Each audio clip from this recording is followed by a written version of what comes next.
It's Sports by the Book at the South Point Studio. Here's Jeff Parles.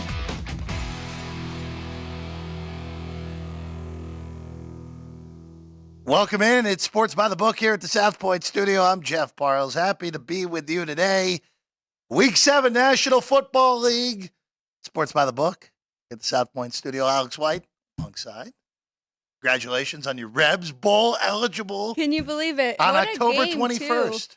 Yes, that is wild. They are now 6-1, and that was a great game. Went back and forth, both kicking field goals to try to end on top there. So they did not cover, but they did get the win. It's an actual scenario in 2023 where the UNLV Rebels could play in the Mountain West Championship game in football. Not basketball, but in football. A legitimate scenario here. Barry Odom, again, I covered it in Missouri. Amazing job so far here in Vegas in year 1, bowl eligible for the Rebs. But you're the UNLV alum on set, so I had to bring that up right out of the chute here on this one, going into a Week 7 card in the National Football League. And let's get into it, Alex. Of course, our friend Vinny Magliulo will be here in about 15 minutes or so, getting the book's perspective. And boy, there are a lot of games that are in that 2.5 to 3.5 zone today that we'll go through with Vinny. And why betting the 11 to 10, right? As always here at the South Point, can benefit you, the customer. We'll get to that a little bit later. But the first game on the board, Alex, you and I both love betting the Atlanta Falcons this year. Not going to be the case today, at least in that regular spread or money line fashion today. The Falcons on the road at Tampa Bay today. The Bucs, a 2.5-point favorite. This one has been pivoting between 2.5 and 3, currently sitting at 2.5. Tampa laying it at home. It's the only 2.5 minus 110 in town right now here at the South Point. The rest of town right now, 3 on the Bucs at even money. If you want that 3 at Atlanta, you're going to have to lay $1.20. And the total is 37.5. Alex, what are we doing with this game today? Desmond Ridder has not been our friend the last few weeks. No, he hasn't. And you've mentioned multiple times him on the road is even worse than him at home. So we have that spot here. I do think the Bucs get it done. I use them for a contest, but my big play is under 38.5. Grab that early this week. Both teams coming off bad losses at home, but I think their strengths really collide in this one. Tampa Bay's run defense is their strength. Makes sense. They have wins over the Vikings, Bears, and Saints. Could not stop the pass against the Lions and the Eagles. So if the Bucs can contain that two-headed monster that they have in Atlanta with Bijan Robinson and Tyler Algier, then they are forced to use Desmond Ridder and throw the ball down the field. So I think that's the advantage that we have for Tampa Bay. But then on the flip side, the Falcons have been really good against the pass, 4th best in the league in opponent passing yards per game. But I don't really know what the Bucs' identity is for their offense just yet. On the eye test, it looks like it's more of a passing game, relying on Mike Evans, but according to the stats, they're running 3rd most in the league. So we'll see if they can get their run game going here with Rachaad White. Bottom line, I think it is a low-scoring game, kind of a slower pace, so I like the under here a lot. So Desmond Ridder on the road this year. The 2 road starts for the Falcons. They lost in Detroit in a game that was not competitive at all, a 20-6 loss for Atlanta that day, and quite frankly, it should have been worse than that. And then the game in London, where they went on over to London at Wembley, a Jacksonville home game, and the Jags beat them 23-7. Not a mathematician, 13 points in 2 games. That's pretty bad. Yes. And Ridder in both of those games, turnovers in the second game, he was just ineffective in the Detroit game. 5 yards a pass attempt. That's really bad in the NFL. Second game, he's a little better, 6.2, still bad. And that 2 interceptions, including the pick 6 against Jacksonville. Well, what we saw last week from Ridder is the first home loss ever between high school, college, and the NFL. And it came in a game that Washington was begging the Falcons to win. They let them hang in the game all the way through. Ridder just basically was like, yeah, no, thank you. I'm good with the 3 turnovers in the fourth quarter, 1 interception after another that was worse than the previous one. And now you face a defense that's good. If there is a strength of this Tampa Bay Buccaneer team, it is that defense. And that defense, look, last week for Tampa, played a really good team. And that really good team played really well last week. Detroit, we'll get to Detroit a little later. Detroit's a top 5 team in the league at the moment. They are. And you know what? That defense is playing at a level that I don't think anyone thought was possible right now. Tampa held them to 20 points. That should have been good enough to lose the game maybe by a field goal. Detroit's defense was awesome. That's why they lost by 2 touchdowns. And I think this defense is going to make Ritter make mistakes yet again. Now, 2.5 I think is good. I laid a shorter money line price on this game because with the way Falcons games have gotten this year, there's Tampa winning this game 21-20 would make a whole heck of a lot of sense to me, even though that would not be good for your under, Alex.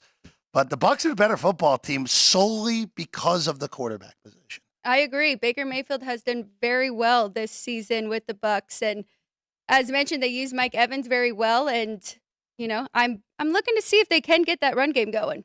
Pretty amazing. We've reached the point where in 2023, again, Baker was left for dead basically. Of course, that horrible year 2 years ago in Cleveland. Last year, bouncing between Carolina and the Rams, and now. A legitimate argument to be made that Baker Mayfield's the best quarterback in the NFC South, which I may say more about what that division is more so than Baker Mayfield, but Mayfield hasn't been the reason Tampa has lost a game this year. They lost their 2 games because the Eagles and the Lions are just much better than they are, and that's a totally acceptable thing. They've beaten everyone else on their schedule that they're either equal to or a little bit better than, and I think that continues today with a win at home against the Atlanta Falcons. All right, let's go to the fun one. Let's go to it. I know our guy Ryan McCormick, who you see on Punchlines, is very excited for this one. The Las Vegas Raiders and the Chicago Bears. Tyson Bagent is making his first career NFL start. The pride of Shepherd College in D2 is playing against Colorado School of Mines last year in the D2 playoffs. Actually, I shouldn't say that in jest because the Colorado School of Mines, good football program at that D2 level. And the Raiders come into this one with no Jimmy Garoppolo. He's out after the back injury he suffered last week against the Patriots. So Brian Hoyer, who I brought this up to our guy Ryan the other day. Brian Hoyer is one of 3 Chicago Bears quarterbacks ever to have 4 300-yard passing games in the same season. This kind of shows 100 years of football in Chicago. They still haven't had, really have only had 2 good quarterbacks in the history of their franchise. If Hoyer's one of those guys who's done that. But he goes back to Chicago today. I'm a little surprised it's not the rookie O'Connell. I thought he played well enough in that Charger loss to warrant the second start. But the Raiders going Hoyer today, and the market going against Hoyer from 3-2 on this one, Alex. Well, I think Josh McDaniels trusts Brian Hoyer more, and he's more of like a game manager at this point. He did good last week when he came in, 6 of 10, 102 yards. Didn't have to pass very much, though, because they did already have the lead. On the flip side, I don't really know what to do with Tyson Bagent. We did see him last week as well, but he had 2 very costly turnovers. He did run for a touchdown, though. 10 of 14 passes for 83 yards with that interception. I'm very worried about him in this spot because Chicago does not protect their quarterbacks very well. Justin Fields has been sacked 24 times, and that is the 3rd most in the league. Pro Football Focus has Chicago's defense rated 30th, but their run defense is a little bit better, 8th in yards per game, holding opponents to 89.5. I didn't bet this game. I did take a little bit on Josh Jacobs' player prop in receiving yards because of their run defense. Brian Hoyer probably won't be taking shots down the field, although we know Devontae Adams really wants the ball. So maybe we see him get in the end zone, but I think he'll be going to Josh Jacobs a lot on the short passes. The Raiders are 3-3. They haven't scored more than 21 points in a game this season. They're a product of that weak schedule they have played. Now, a good thing for Vegas is that, of course, they're playing arguably the worst team in the NFL today with a backup quarterback who, again, was in D2 last year, a rookie D2 quarterback, starting an NFL game in week 7. And then after the Detroit game, they get the 2 New York teams here in Vegas where they'll be a favorite probably in both of those games, even if it's the slightest one against the Jets, depending on what we see out of New York, out of their following 2 games out of the bye. They'll be favored against the Giants, though. Yes. But this is a team that we always look up. And I said earlier in the week, I thought this is kind of a product of a team fooling themselves into the race. Because 3-3 through 6 games, all right, we're alive. We haven't even played well, we're alive. Right. And they're starting Hoyer because they think he gives them a better shot to win than O'Connell. I don't agree with that, but that's what McDaniels clearly thinks.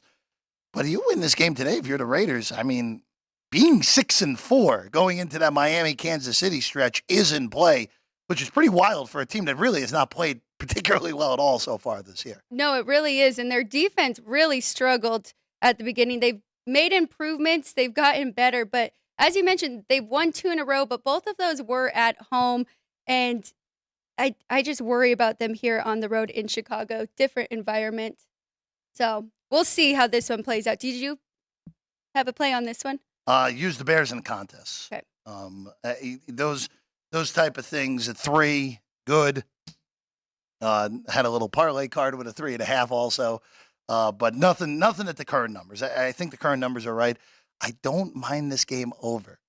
I really don't. I know that it has been bet over now to 38.5, and you missed the best of it when you could have had 37 for a good chunk of the week. Even at the worst number it's been all week for the over, I still think it's good. I really don't like either of these defense. You laid it out perfectly on the Bears defense, and the Raiders defense, again, they have just not given up points because they haven't played good offenses. Right. And this isn't a good offense today with Badgett playing, but this feels like a game where both teams get into the 20s. And again, I'm not a mathematician. 20 plus 20 is 40. 38.5 is gets you an over when you get to 40. So I think we're okay there. Yeah, simple math there, right, Ryan? But I think we're good. I think we get both teams in the 20s, and obviously we're sailing over at that point, Alex. I did make it 45.5, but I didn't make adjustments according to the quarterback, so I stayed away from that total. Okay. But I do agree with you there. I can definitely see this one going over. All right, let's go to the next one before we see our guy Vinny with the biggest game of the early slate coming when we have Vinny in, and one of those games on 3. But this is a little bit different today. Deshaun Watson is in. That injury has made no sense to me. The way that is tracked is bizarre to me. But he's in. He's playing in Indianapolis. The Browns, of course, off that monster upset a week ago against San Francisco with P.J. Walker. And now they get the Colts, who, Indy's 3-3. They really did not play well last week. Jacksonville inflicted their will on the game. Minshew had the most turnovers he's ever had in a game in the NFL with 3 picks. And now you go back home where Indy so far this year has been competitive. They're 1-2 at home record-wise. The week 1 loss to Jacksonville. Should have covered that game. Still salty about that 6 weeks later. And then the overtime game where they were 23 in the hole against the Rams, came back, forced overtime, actually had a shot to win it at the end of regulation. And then the Rams got that drive in OT to win it without even touching the football for Indy. And then the win over the Titans the week after that. Alex, I know this will sound fun for people out there. Deshaun Watson in this game makes me more likely to bet Indianapolis in this game. Because if Watson's not healthy and not 100%, we know Deshaun Watson is prone to turn over the football at this point in his career. And now I'm getting 3.5 with Indy at home. I know Minshew played horribly last week. Even against the best defense in the NFL through the first 6 weeks. I think this is a little bit of a bounce back spot. Indy could lose this game by a field goal pretty easily. I do like the Colts at 3.5. I do too. I agree with you too. If Deshaun Watson's not 100% healthy, we don't even really know if he is going to play. I mean, he just kind of takes himself out right before game time as well. But I do think it's a good spot for the Colts to bounce back, and maybe a letdown spot for the Browns after that big upset. Like you said, they were a home dog, beating arguably the best team in the league. It's the defense really for Cleveland that worries me. I mean, they are just outstanding this season, and they have been really winning these games. Doesn't really matter if it's Deshaun Watson or who at quarterback, but the Colts are giving up twice as many yards, but they are an up-tempo offense. That means their defense is on the field more. I like this Colts team. You called it last week. Are we overdoing it with Minshew? Well, he had his drop back game, came back down to reality a little bit. See how he does in this one. I think he'll come back better, and I like this spot. I actually used the Colts in a contest, and I'll probably jump on 3.5 as well. Yeah, again, a better number in the 3 now than it was earlier in the week in the contests. With Cleveland too, like you have such a humongous win a week ago, and even though Watson wasn't there, now it's like, okay, we got our quarterback back. Maybe it's a little bit of a different feel, and it's not a letdown spot like it was a week ago, like you would normally have off of that type of win. But again, it's National Football League. It's not like college where we even saw, yesterday was almost a prime example ever where Washington was lucky to beat Arizona State last night in the middle of the night on the East Coast. Rocking chair on the 28. Thank you very much, bettors, for popping that up to 28 for me to take 10 minutes before game time. It's a little bit different in the NFL. But I think you and I are in agreement here on Indianapolis. I also want to see, from Indy's perspective, I want to see the distribution of usage of Moss versus Taylor. Of course, Jonathan Taylor's now back after the holdout and signing a new deal.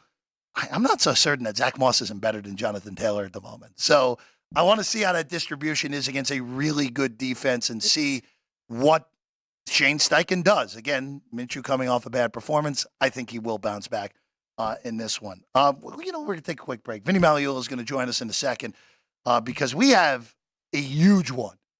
The leaders of both North divisions going at it in Baltimore. Detroit at Baltimore, and also the other game would win. New England looking to find win number 2 against Buffalo today. We'll be back in a few moments. There's the back of our heads, the people filing into the sports book here at the South Point at Sports by the Book.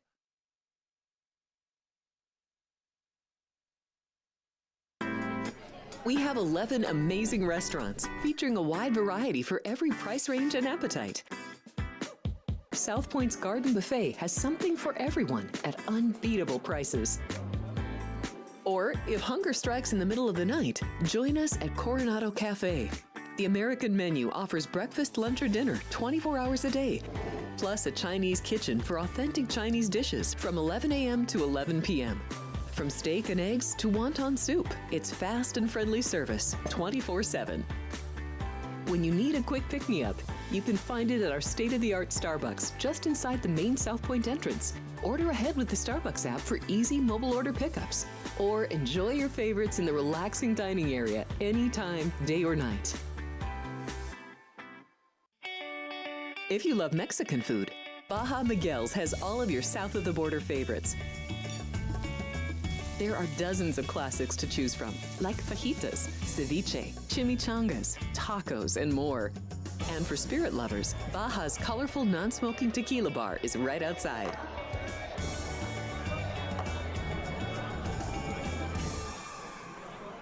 Or maybe you're in the mood for seafood. Big Sur Oyster Bar has fresh seafood prepared right before your eyes. Savor freshly shucked oysters, crab legs jambalaya, shrimp and lobster. Beers on tap and a selection of fine wines are perfect to pair with your seafood favorite. Whether lunch or dinner, you'll love this fun atmosphere, located just off the casino floor. Ready to shake things up? Step back in time and treat yourself to one of the oldest restaurant chains in the country. Steak and Shake, famous for original mouth-watering steak burgers and hand-dipped milkshakes in a variety of flavors. For some old-fashioned fun, try Steak and Shake.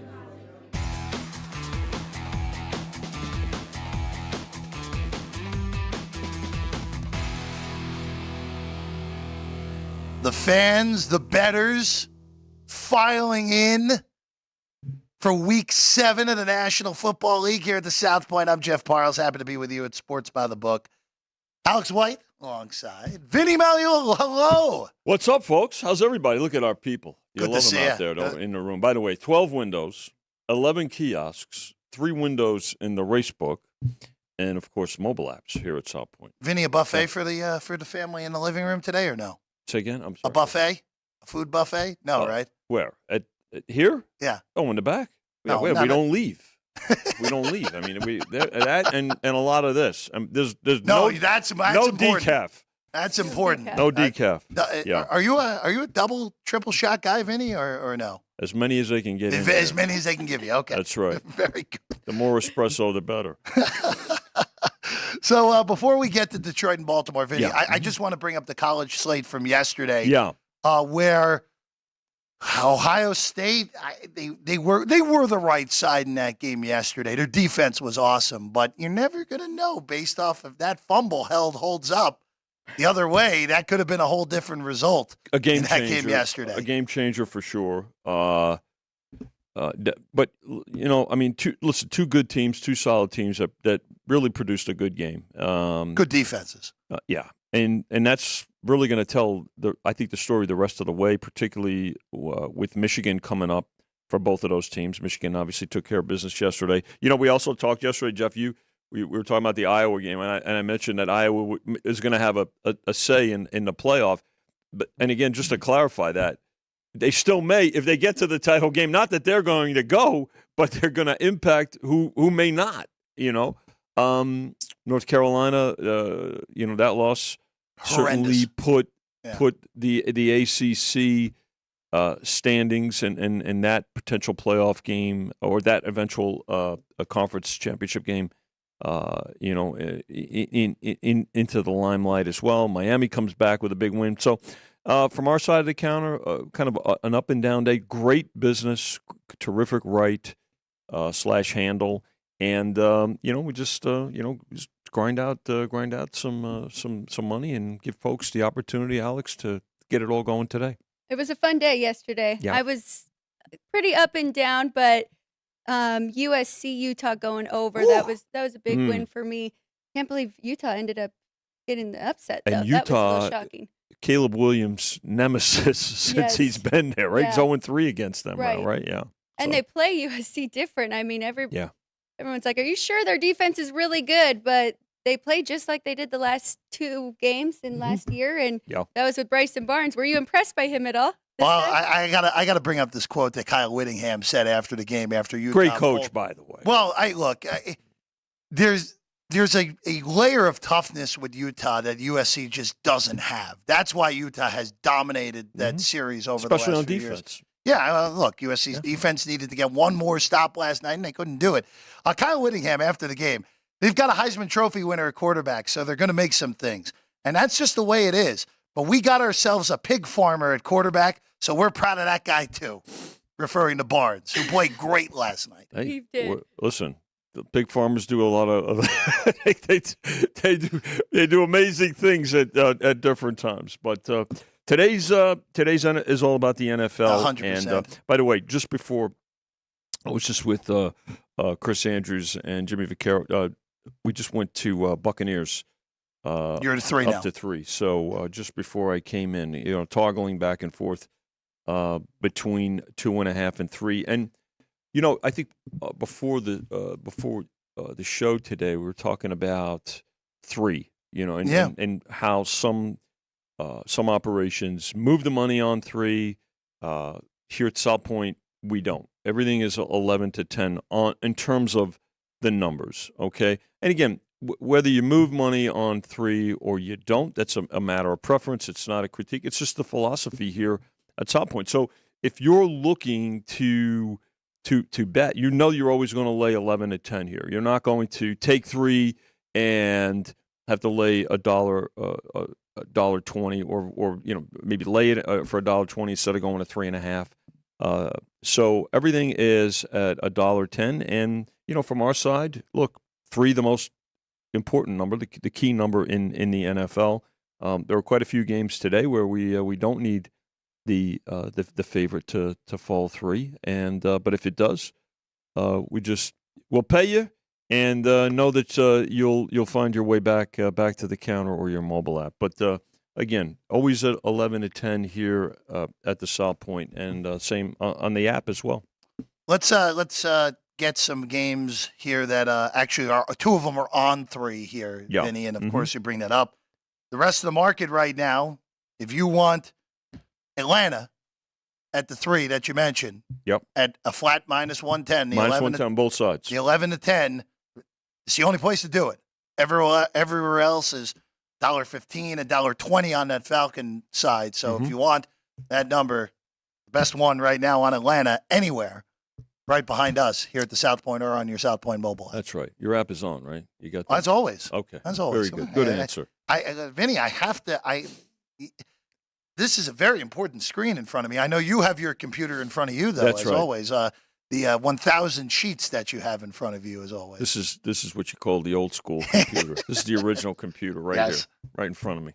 Absolutely. And he knows where everything is. And I know where everything is. And there's pencil, too. Oh, the eraser's important. Absolutely. All right, the game of the day, at least for me, in this early window, the early window game of the day, the Baltimore Ravens and the Detroit Lions. Mm-hmm.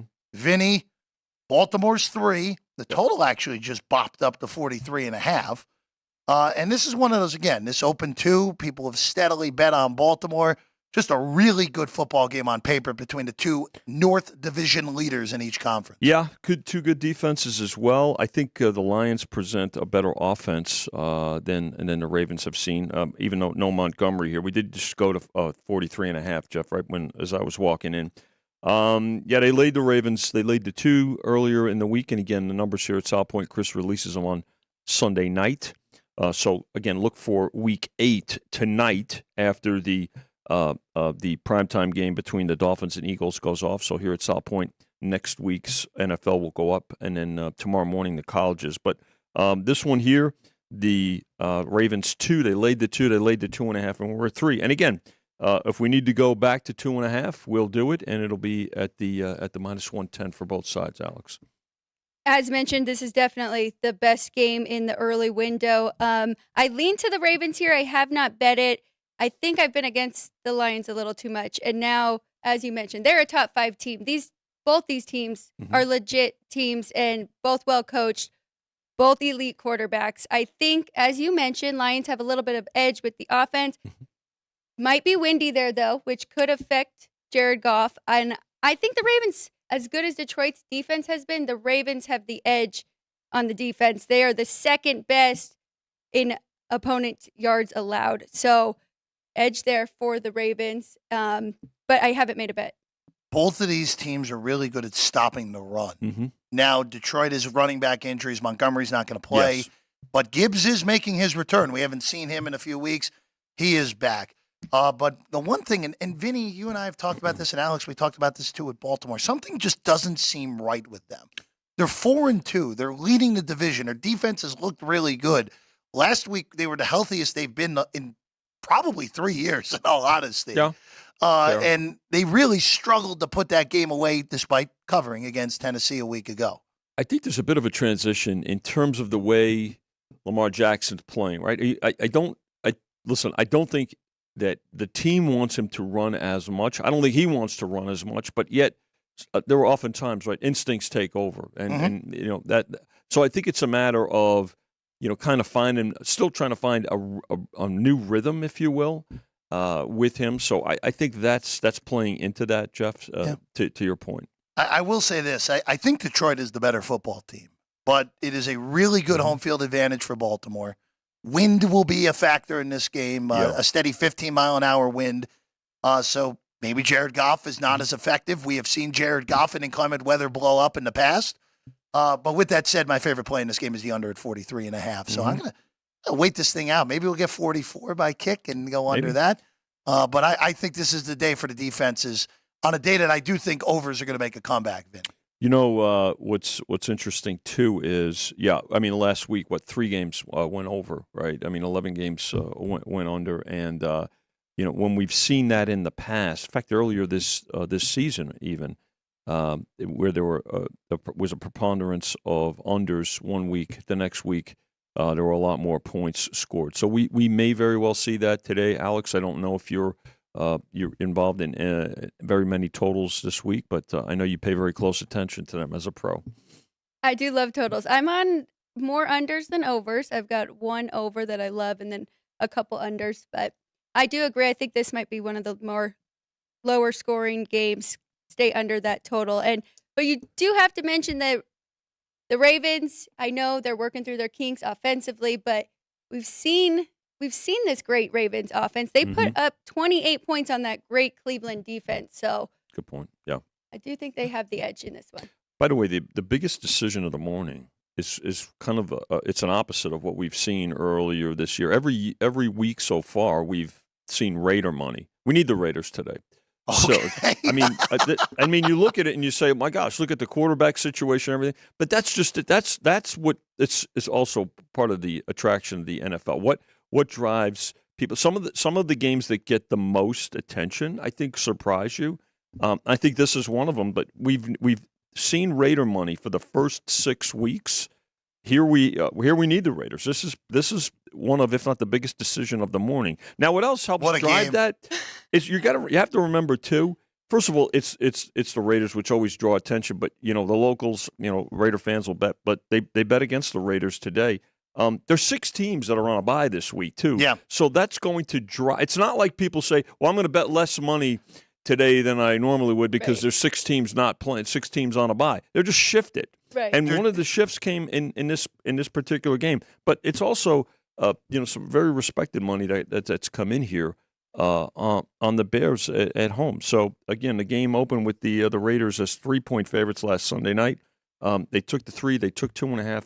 And here at South Point now, we're sitting with the Raiders as 2-point favorites and the total 38.5. Again, I the current numbers, I don't want anything to do with the side. Mm-hmm. The total, again, even though the total is up, I still think it probably is an over game there in Chicago. Let's go to the other 2 early window games here, Vinny, before we let you go back to your day job. Thank you. I think we've heard a thing or two about the day job, right? Yeah, a little bit. A little bit. And it's not valet parking. No. Okay. Let's go to New England. Win could be a factor here as well. Yeah. Not as much as Baltimore, but could factor in here. The bettors have bet New England in this game, Vinny. Yeah. Down from 9.5 to 7.5. Even touched 7 a little bit earlier this morning. You blinked your eyes and it was gone. Yep. But 41 on the total here with Buffalo in Foxborough, a series that the Bills have dominated recently. Yeah, lots of parlays to the Patriots on the Patriots here. Sure. We were looking, and Chris pointed out, we were just looking, and he went, "Wow, look at there's a lot of parlays with Wow. it." So this is a fair decision. We did find the threshold. I mean, listen, from our side of the counter, what are we looking for? Sometimes when there's one-way action, where's that threshold where we can get some buyback, right? Well, we found it at 7, so obviously we don't want a 7 here because then it's going to be a refund on all the Bills money, and you're paying off all the Patriot money here. But 9.5 on Sunday night. It's been a steady stream of Patriot money. Maybe weather played, the forecast all week looked like some precipitation and the wind aspect. Are the Patriots? I think people are still trying to wrestle with the fact: are the Patriots really that bad? Yes. And also, the injuries to the Bills here. So we'll find out. But yeah, lots of interest on the Patriots. And listen, if we need the Bills going for us, Alex, that's not a bad position for the house. I think you said it perfectly, Vinny. I don't think people have accepted the fact that Patriots are 1-5 and not a very good football team. They are 31st of 32 in points per game, averaging just 12. And Mac Jones has 5 touchdown passes in his 6 games. 7 interception, has been sacked 12 times. I went with the under here, under 44.5. I might have actually grabbed it not yesterday, but the Saturday before, because I've been doing a couple look-aheads. Good for you. Good number. I teased the Bills down, but now I realize I didn't get the best number. I teased them down when they were 8.5. I have the Bills minus 2.5. There you go. This is an important game for Buffalo, and I know that may seem weird on the surface for people listening, but after this week, their schedule gets really difficult very quickly. Short turnaround against Tampa. That's not an easy game with the way the Bucs play and the way that defense is. Then they play Cincinnati. All right, they'll beat the Broncos by a lot because that's the type of team that the Bills destroy.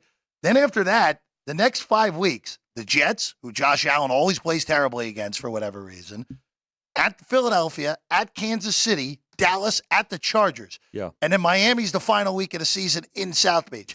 That is not an easy stretch. This is a game that you got to handle your business if you're Buffalo. No question. And given their key defensive injuries, again, we'll see too what we're going to start hearing about and talking about is the trade deadline as we approach the end of October. And I suspect that the Bills will be involved, particularly on the defensive side.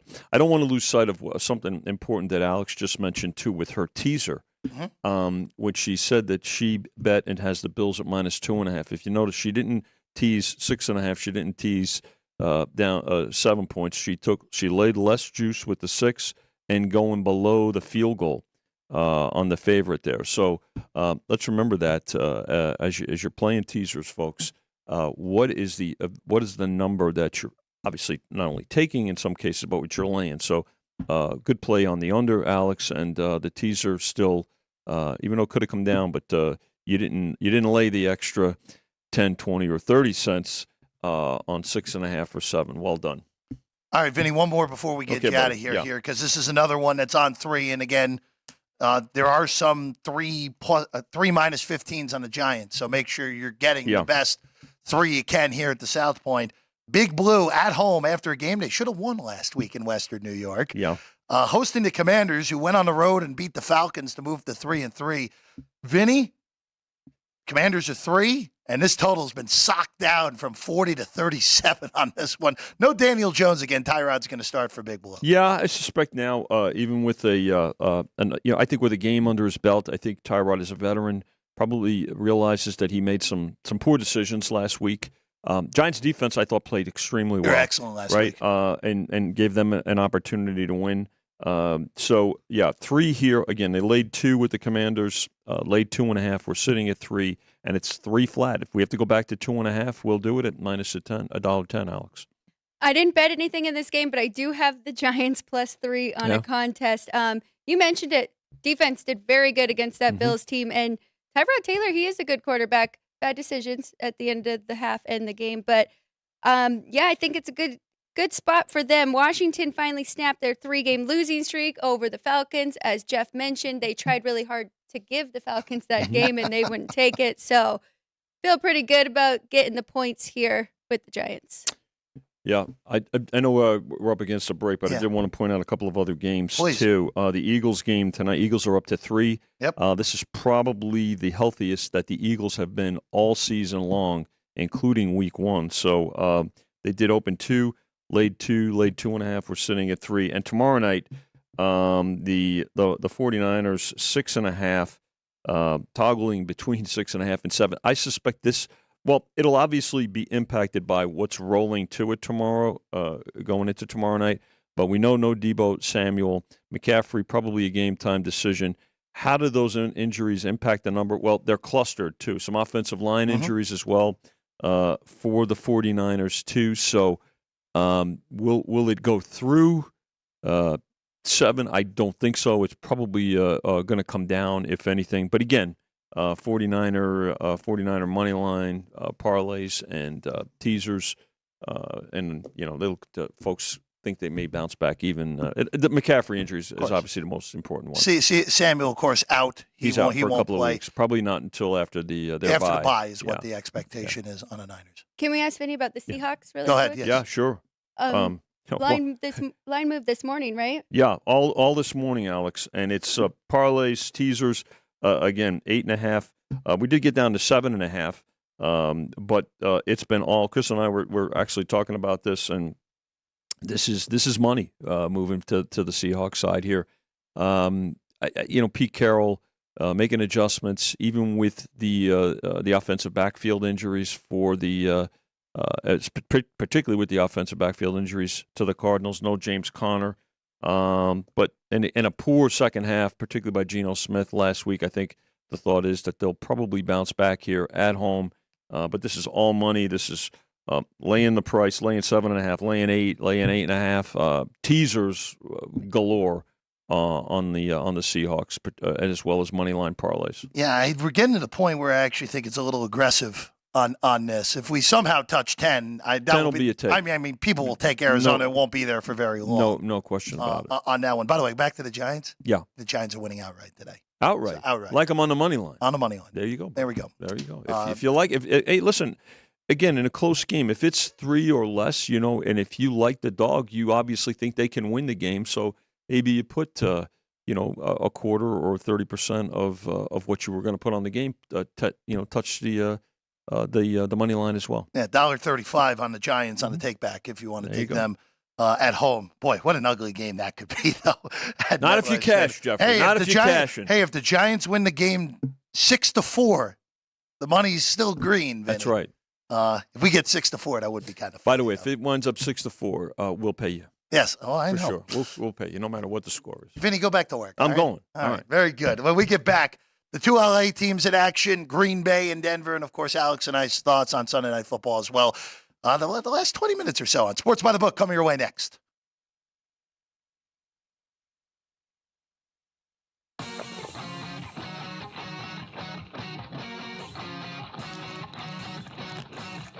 Once you've satisfied your hunger, get ready for more of the hottest casino games in Vegas.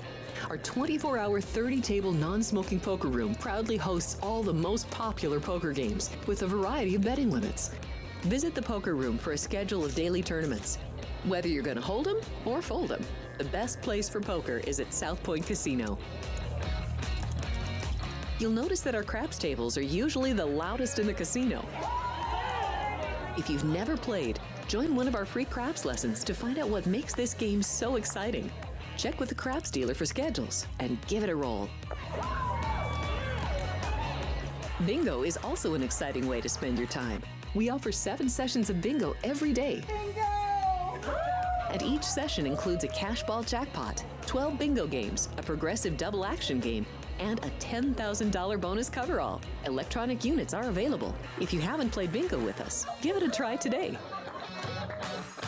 Guests can also get in on the action at our one-of-a-kind race and sports books. 2 separate rooms designed to maximize your experience and comfort. Our sports book, with over 400 seats, puts you right in the middle of the action, 24 hours a day. The friendly ticket writers are happy to help, and it's conveniently located next to the famous Del Mar Deli, where you'll find supersized portions of delicious deli items like roast beef, pastrami, and Reuben sandwiches, or soups, salads, and pizza, plus spectacular desserts fit for a king. And right next door is the race book, over 150 seats, each with its own TV screen. There are 16 interactive player terminals, so you can bet right from your seat.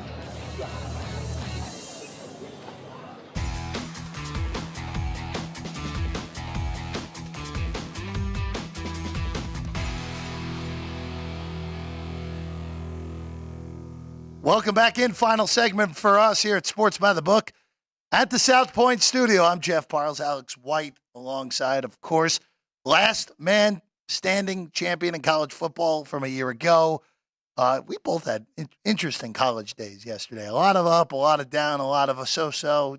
It still ended up okay for me yesterday. Yeah, same. Yeah. All the games you told me to stay away from, Georgia Tech, West Virginia, those are the ones that really crushed me. But the big schools, the ranked teams, I did very well on those sides and totals. Yeah, that Georgia Tech team is not fun. That's all I'll say on that. And an Oklahoma State game, and Oklahoma State and West Virginia was a flip for a while, but Oklahoma State took control in that fourth quarter at 28-10, fourth quarter to win that game by 2 touchdowns. And Big 12 after Oklahoma. Now, if Quinn Ewers' injury is anything, that is a very weird mix after the Sooners, even though they were lucky to survive yesterday. Yes, they were. Against Central Florida as almost a 3-touchdown favorite. All right, let's go to these later games. We already asked Vinny. Mover on Seattle up to 9.5, now 44. Alex and I don't really have much to say on that move. Now it's definitely nothing for me in that game. You used Seattle in a teaser earlier in the week, which is good. Now we would not advise that because now you're not even getting through 3. Right, exactly. 9.5, 44 on that one. Kyler Murray, we knew was not going to play. Looks like probably a good report on Metcalf, who is questionable still. We'll get the official report on that about 80 minutes before game time in the middle of the afternoon. All right, let's go to SoFi. Rams and Steelers. Steelers off the bye. I don't know how the Steelers are 3-2, but they find a way. It doesn't matter. Whatever that team looks like, they win games they're not supposed to, and they've already done it twice against Cleveland and Baltimore this year. And now they go to the Rams, who, Alex, the Rams really sleptwalked for a half last week. They were down at halftime to the Cardinals, and then the second half, Sean McVay realized they could run the ball, and Kyron Williams ran all over the Cardinals, but Williams got hurt. Yep. He's now on IR, and it is going to be running back by committee, an ancient committee at that. Royce Freeman, Darrell Henderson, old friends of the Rams on the roster today. Zach Evans, the young gun, also expected to mix into that backfield, but that hasn't deterred bettors, Alex. This has been a toggler all week. Opened 3.5, got down to 3, now back to 3.5 just a few moments ago. I don't know what to expect in this one. We are on different sides in our contest. I grabbed the Steelers plus 3. I think it's kind of a coin flip. As you mentioned, Kyron Williams is injured, and he has 6 touchdowns on the year, so they quietly used him more than noticed because you think of Matthew Stafford, Cooper Kupp, Puka Nacua, and you think of them as just throwing the ball all the time. But he was an important part to their offense. Pittsburgh, as you mentioned as well, smoke and mirrors. We don't know. They're 3-2. They are very well coached with Mike Tomlin. Everyone trusts him. So I'm going on. If the Rams are a very good first half team.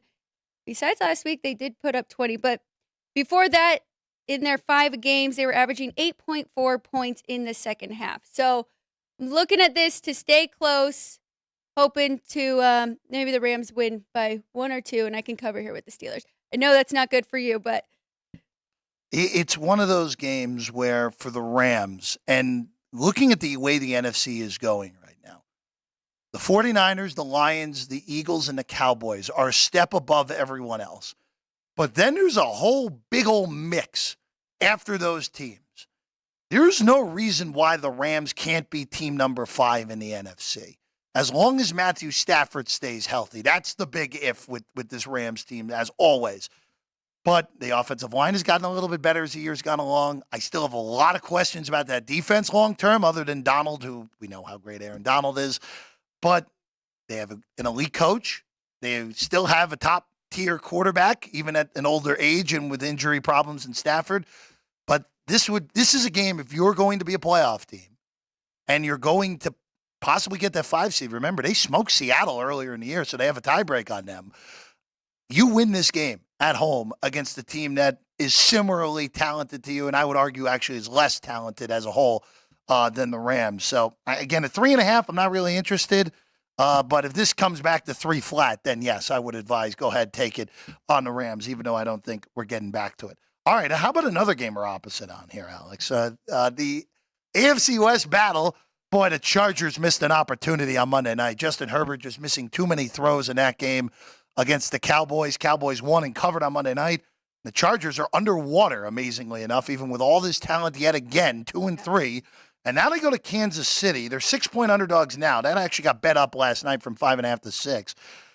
Alex, the Chargers always play Kansas City tough. Over the last 4 games, Chargers have covered them all. They've won one of them. They won the one, they covered 3 out of 4. Of course, they should have covered the one on the Thursday night 2 years ago, but we know overtime happens. But Herbert has played very well against the Chiefs. It's just usually that Mahomes has found a way at the end of games and ripped the hearts out of Chargers fans and their backers. 6 is too much for me to pass. At a whole 6, even at 5.5, I like the Chargers, but now that we're getting to 6, all right. Kansas City is one of those games where they show up completely and they dominate. Okay, I can live with that. I'll take a whole 6 with LA here and expect this to be yet another close game between these two teams. You make very good points, and it's very rare that I actually lay a lot of points in the NFL because we know anything can happen. I would completely be on the Chargers side if they weren't coming off that loss to the Cowboys, where you're right, they went toe-to-toe with the Cowboys. Defensively and offensively, they should have won that game, I think. And now they have a short week to prepare for Kansas City. Their defense, the Chiefs, have been keeping them in all their games and have been getting them their wins. I think it's just about that right time we see Patrick Mahomes and his offense really get going. So I think they win by a touchdown here. Touchdown would be good enough for you. It would be good enough to cover all numbers out there. You know, Kansas City, again, we had this conversation with Philadelphia earlier, where Philadelphia is 5-0, 4-1 against a number, and it just didn't feel like Philadelphia was right.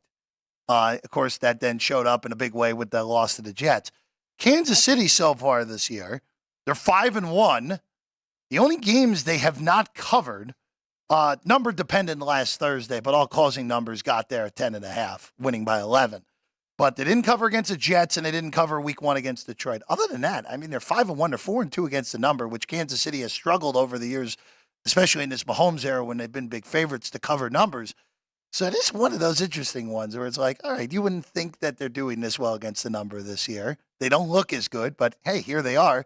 4-2 against a number, and right now, to me, still should be the favorites, and they are the betting favorites in the AFC. Right, and everybody remembers that game against the Jets because a lot of people did lay the points with the Chiefs, and Patrick Mahomes slides to run out the time and doesn't score that touchdown, so they could have very easily covered in that one as well. Yeah, 23-20, of course, on that Sunday night. And then for the Chargers, just one more thing on the Chargers. The Chargers are 2-3.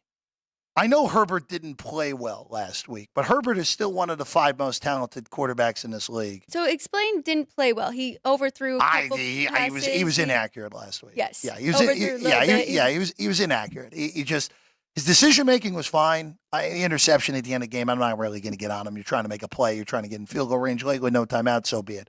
But he hit Keenan Allen twice for touchdowns. Just missed them. Right. Or at least 40-yard plays. Just flat out missed them.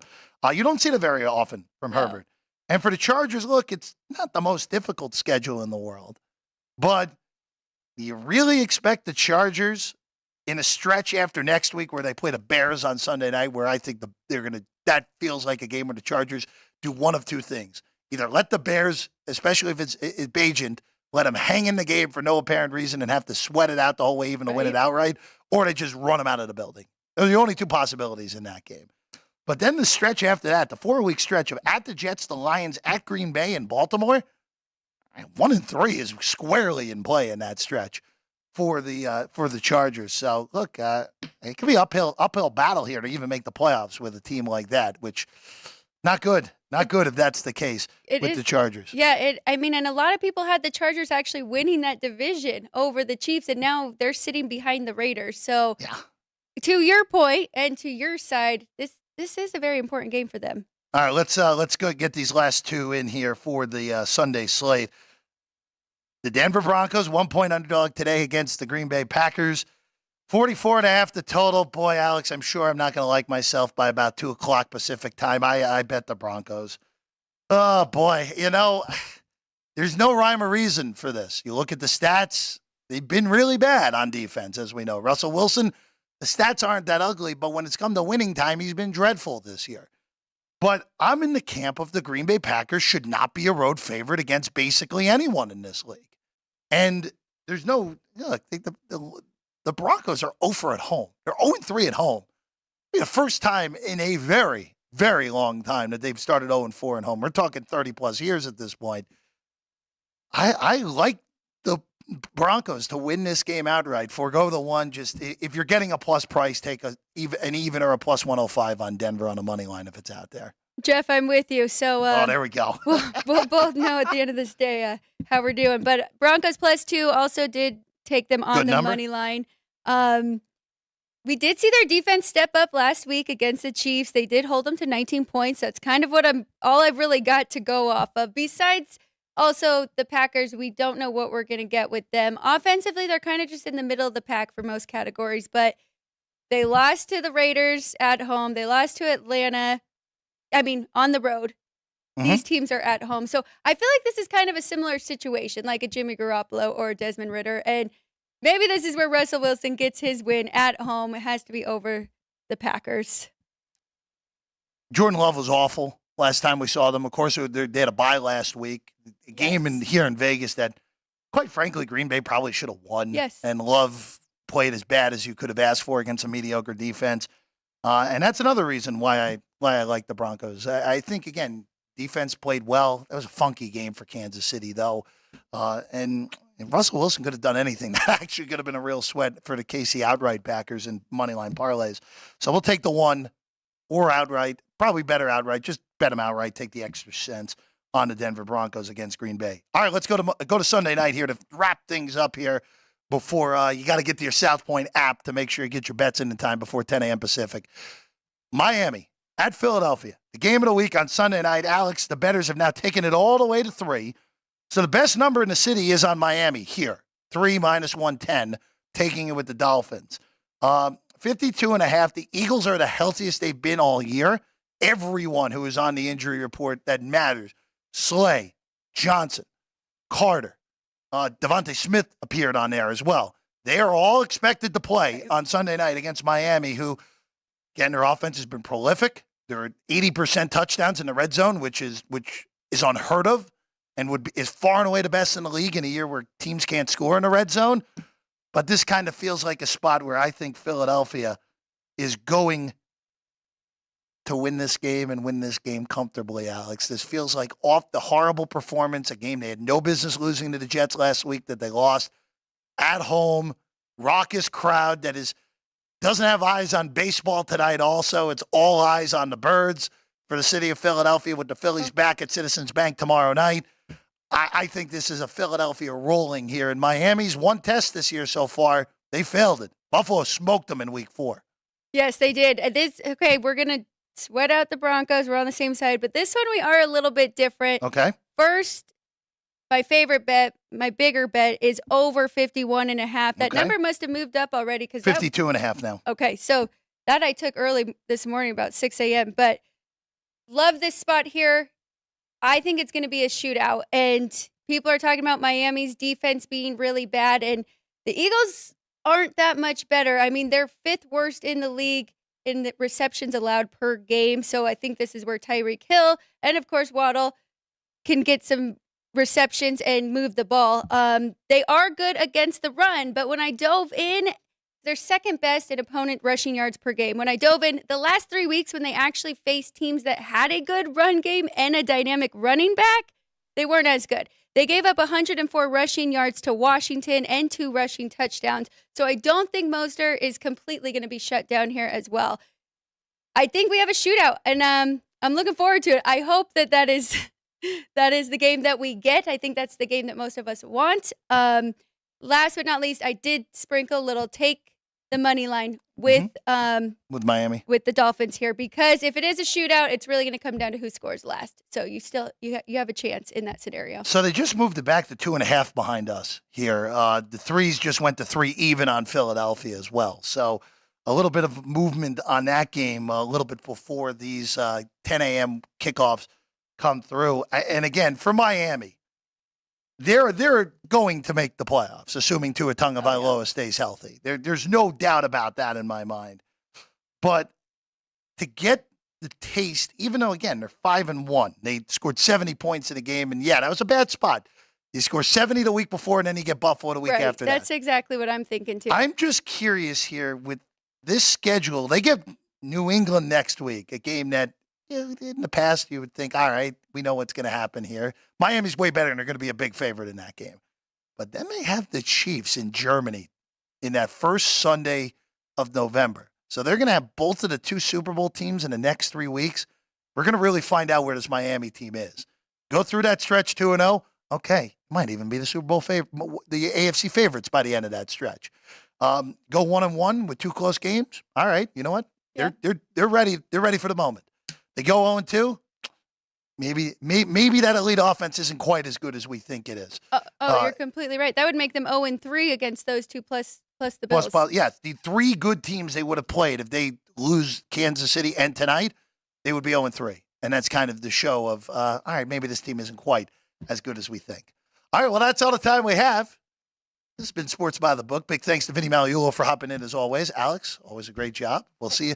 We'll see you tomorrow, right? See you tomorrow. Alex will be with us 3 to 4, previewing Monday Night Football, the 49ers and the Vikings, and also some baseball to talk about. Yes. And maybe even some hockey as well on the show tomorrow night. I'm Jeff Parles. For also the crew, Sean, Ryan, Jerry, great job as always. Good luck on all your plays, everyone out there. Make sure you get them in on the South Point Sportsbook app before we get rolling in 90 seconds. We'll see you next time on Sports by the Book.